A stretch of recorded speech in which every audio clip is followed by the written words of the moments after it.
What's going on, guys? Thank you for joining me today. I'd like to dive into a very personal topic today. The journey of self-esteem and confidence. It's a journey shaped by the experiences of our past and present beliefs, and I truly hope that by sharing my experiences with you guys, you can find resonance and inspiration in your own journeys. Understand, guys, I am not in any way a medical professional. I am here to divulge and share my own personal stories, and the advice that I give should not be used instead of seeking professional help. Let's start with talking about the persistent struggle of self-doubt. It's a problem many of us grapple with, often manifesting as a feeling that we don't deserve success in some aspects of our lives. For me personally, this feeling traces its roots back to my upbringing, where I was raised in conditions of poverty, adversity, a lack of being told that I can achieve great things if I apply tools in life for me to learn mostly on my own. I was born and raised in the projects of Spanish Harlem, New York. I was at a young age exposed to gang territories, drugs, violence. I think it had a profound impact on my self-esteem. The environment I came from wasn't necessarily aligning me with a good future. I avoided the drugs and the gangs, but also not being part of something makes you feel alienated, and it's kind of harder to make connections and to find good role models that way. I was pretty much a loner, so for me that separated me even more from people in general. My father wasn't around a lot, and I had a lot of figuring out to do on my own. Basically, lots of trial and error. Harlem was a place where success seemed like an elusive dream. What's interesting to me now is that I sometimes almost feel like a sense of guilt for having escaped that environment, while many of those I grew up with, they didn't. This was almost like a paradox that kind of created a unique connection both between my past and my present. I still feel a sense of connection to those who still live there. Now, although we may have taken different paths in life, I still struggle at times, almost feeling like a part of me thinks that I'm more destined for mediocrity than I am for greatness. I still feel a connection to it somehow, you know.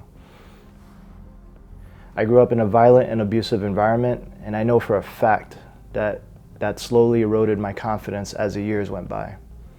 In an environment like that, one often loses respect for themselves. The way I coped with it was basically, as a child, I learned to internalize it all and just remaining silent. Over time, that kind of dysfunction started to become almost a part of my identity as I got older. And the result was that no matter how much success I achieved, there was always a broken part of me that felt like I was undeserving of success and greatness. I found myself always asking myself, like, what makes me different from those that I grew up with? In my early years, I lacked the presence of people that could basically inspire confidence in me as a child. I wasn't really exposed to a lot of people that would foster that kind of development in me to learn to believe in myself. It wasn't until later in life that I found myself surrounded by people who did believe in me. But even then, the damage that was done from my past often overshadowed the influence of those who supported me, even now. I was more broken than I realized. I just hid it very well from myself. The world that exists inside my head often feels like a teeter-totter. It's a constant balance between back and forth, a fight between two hemispheres. On one side, there's a present with people who believe in me, people who push me and encourage me. And on the other side, there's the past with all its dark secrets, the scars, the traumas, which often stifles my progress. I find myself dancing between the two, often trying to find a healthy equilibrium. My personal perspective on self-esteem reminds me a lot of a large animal, almost like a horse tied to a plastic chair. It underestimates its own strength because it truly believes in the power of the weight of that plastic chair. But I often remind myself when I break free from the chains of self-doubt, I feel like I can achieve anything, the impossible.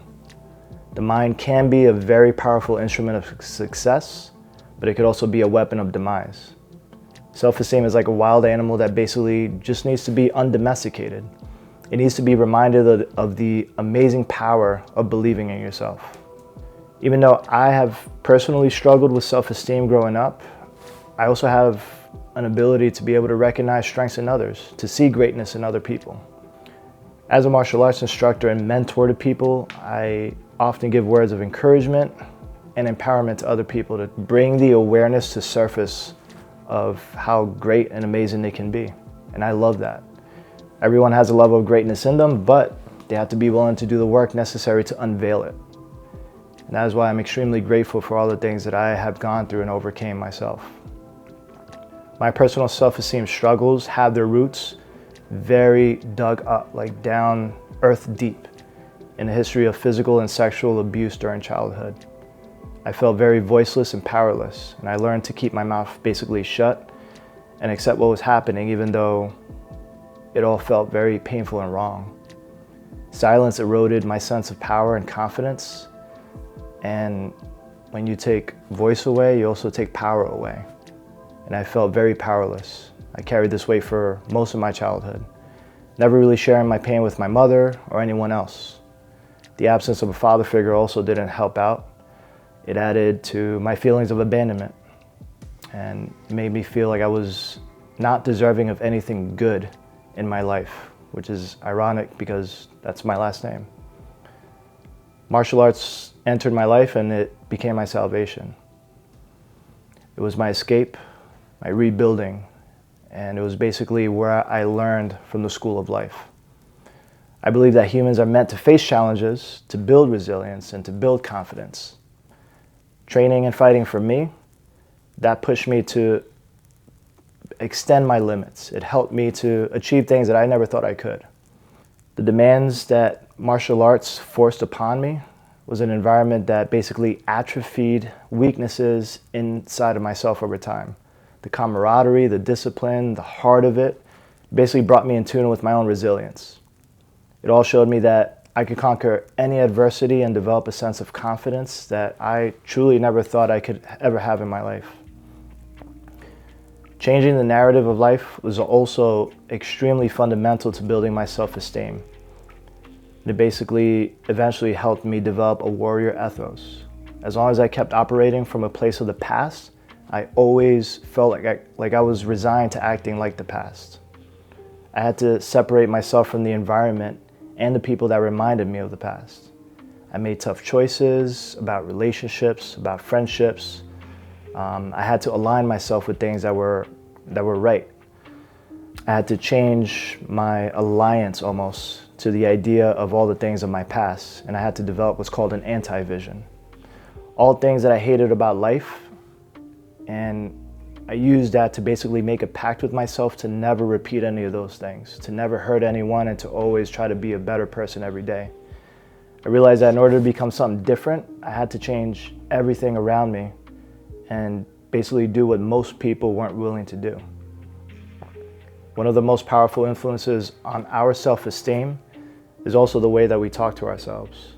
Many of us engage in very negative self-talk. We tell ourselves that we can't, we shouldn't, or that we never will. This type of self-talk is basically self-sabotage. Our own words inside of our heads can be a paralysis to our self-esteem. I want to leave you guys basically with this thought, that our self-esteem is not fixed, nor is it permanent. It can always change, guys. We must work on our relationship with ourselves, just like we would with any other relationship. Our self-talk, the people we surround ourselves with, and the narratives that we also create about our lives, they all have a strong impact on how we feel about ourselves on a daily basis. So remember that you have the power to rewrite your own story and to define your own future, because it is always in your hands. The pen to your future is always in your hands, guys. Remember that. Thank you for listening.